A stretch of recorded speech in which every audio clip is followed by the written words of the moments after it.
How to easily calculate the day of the week for any date. We'll be using Zeller's congruence. As you can clearly see, it just looks like a bunch of mumbo jumbo, so I simplified it down. W is a weekday, 1 is Sunday, 0 is Saturday. DD is the day of the month. MV is the month value, which is equal to the integer value of 13 times m plus 1 divided by 5. Integer value means that you just ignore the decimal part. So 6.8 would be 6 as an integer value.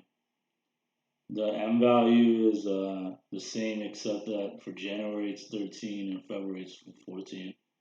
And if you use January or for February, you have to use the previous year. You have to calculate the previous year. CV is a zero-based century value. It's equal to the integer value of j divided by 4 minus 2j. J is the first two digits of the year. For 2021, J would be 20. For 1976, J would be 19. YV is the year value, is the integer value of K divided by 4 plus K. K is the last two digits of the year. For 2021, K would be 21.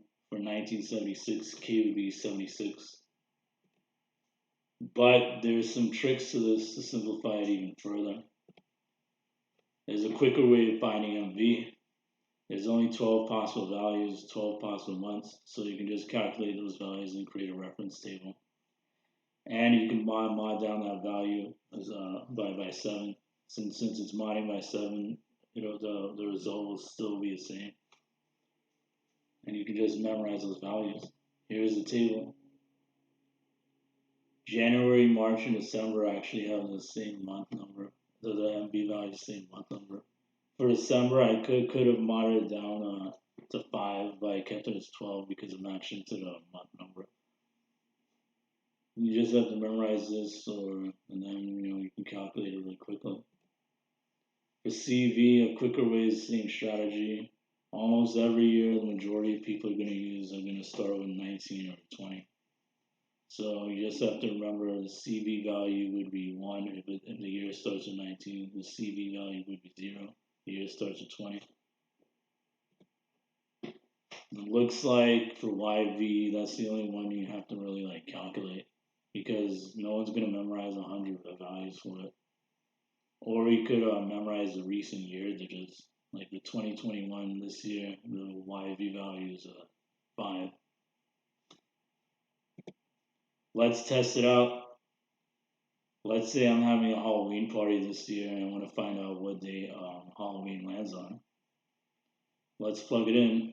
The DD would be 31. MV would be 0.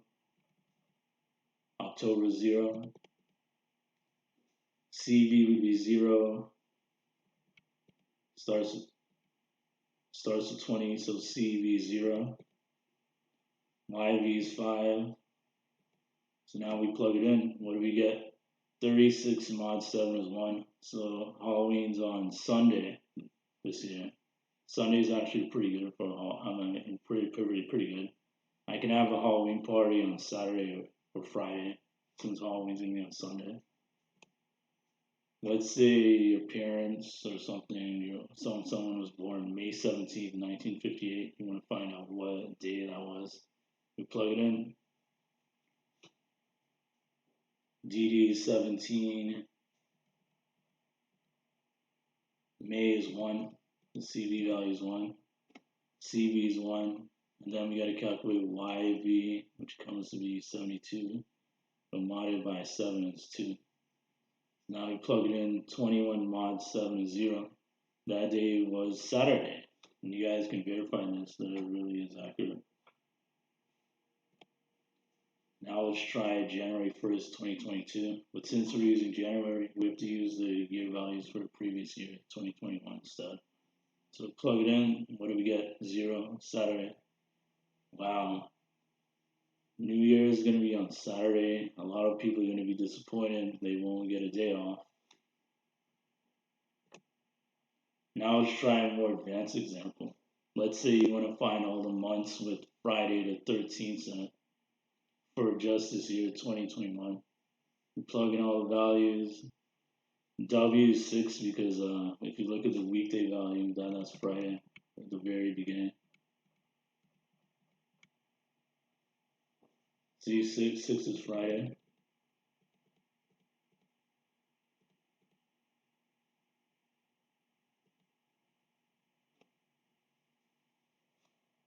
So we plug in everything. What do we get? We get negative 12, but we're modding it by 7, so you got to get the highest positive value. The highest positive value for that would be 2 when you add by 7. 2 is August when you look at the month table. See, August is 2. That means August 13th this year is Friday the 13th. Here's another example, pretty similar, except I forgot to mention that the equation would only work for months March to December. For January, February, you have to use the same equation, but use the previous year value instead. So now we see that for Monday the 1st, it lands on February, March, and November. Having Monday as the 1st. And that's it. I hope you guys enjoy finding new tricks and applications of this. I'm sure there's some more shortcuts or more strange things people can do with this equation. But I think this is the easiest method so far. Thanks.